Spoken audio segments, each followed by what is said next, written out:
Social মিডিয়াতে আপনারা দেখেছেন যে বিভিন্ন রকমের তথ্য আমরা বিনা বিচার বিনা বিশ্লেষণ করে আমরা সেই তথ্যকে শেয়ার করি, আমরা সেই তথ্যকে অপরের কাছে পৌঁছে দিই, যে কারণে একটা ঝামেলা 2 গুণ থেকে 3 গুণ হয়ে কোনো একটা পলিটিক্যাল নেতা বক্তব্য রাখছে, সেই বক্তব্যকে কপি কাট করে এমন একটা বক্তব্য বানানো হচ্ছে যেখানে হিংসা ছড়িয়ে পড়ে, এবং সেটা প্রতিটা জায়গায় হচ্ছে।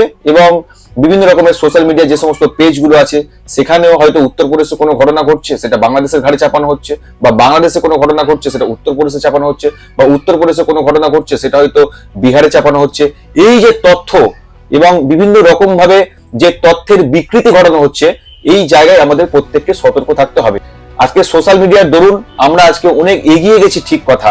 আজকে সোশ্যাল মিডিয়ার দরুন আমরা আজকে নিজেদেরকে অনেক উন্নত মনে করছি, অবশ্যই এ কথা আমরা অস্বীকার করতে পারি না।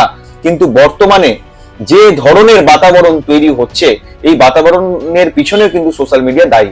কিছু মানুষ তার নিজের স্বার্থ সিদ্ধির জন্য, ভিউ পাওয়ার জন্য, শেয়ার পাওয়ার জন্য, পলিটিক্যাল ফায়দা ওঠানোর জন্য মানুষের সঙ্গে মানুষের লড়াই লাগিয়ে দেয়।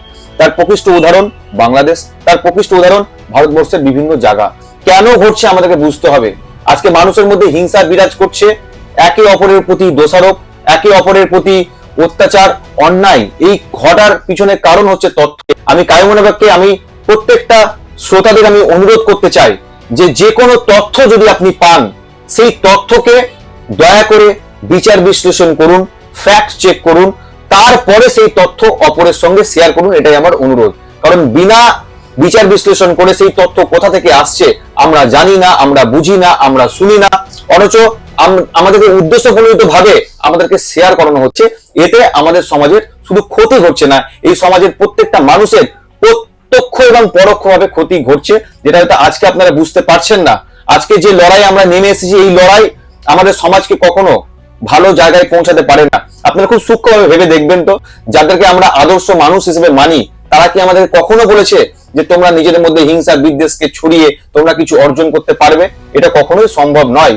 হিংসাকে এবং বিদ্বেষকে আশ্রয় করে যদি সত্যি কিছু পাওয়া যেত, তাহলে বড় বড় মহাপুরুষেরা আমাদেরকে শিখিয়ে যেত, কিন্তু তা নয়। তার প্রকৃষ্ট উদাহরণ আজকে ভারতবর্ষ এবং বাংলাদেশে যে ধরনের বাতাবরণ তৈরি হয়েছে, মাইনরিটিসদের উপর অত্যাচারের অভিযোগ আজকে নেমে এসেছে এবং একে অপরের উপর দোষারোপ শুরু করেছে। কিন্তু আমি একটা কথা বলতে চাই যে মাইনরিটিসদের উপর অত্যাচার করে বাহাদুরি করার কোনো কারণ নেই, সেটা ভারতবর্ষে হোক আর বাংলাদেশে হোক। কথা হচ্ছে একটাই, যে আমরা যারা সংখ্যা গরিষ্ঠ তাদের প্রত্যেকেরই একটা দায়িত্বের মধ্যে পড়ে সেই দেশের মাইনরিটি যেন সুরক্ষিত থাকে। এটাই আমাদের প্রত্যেকের মানসিকতা হওয়া উচিত। যদি আমরা মনে করি যে মাইনরিটিদের উপর অত্যাচার করে বিরাট বড় কিছু আমরা করে ফেললাম, তাহলে সেদিন আমাদেরকে মনে রাখতে হবে যে আমরা সমস্ত মানবিকতাকে আমরা বিক্রি করে ফেলেছি, সে আপনি যেখানেই থাকুন না কেন। তাই ভারতবর্ষ এবং বাংলাদেশ একসঙ্গে বসে আলোচনার মাধ্যমে শান্তিকে ফিরিয়ে আনা হোক। আমাদের একটাই রাস্তা, শান্তি। আমরা চাই যে প্রতিটা দেশে মাইনরিটিরা যেন সুরক্ষিত থাকে, সেটা বাংলাদেশ হোক, সেখানেও যেন তাদের ওপর শান্তি বর্ষিত হোক মাইনরিটিদের উপর, এবং ভারতবর্ষেও যেন মাইনরিটিরা সুরক্ষিত থাকে। এই জিনিসটাই আমরা বলতে চাই।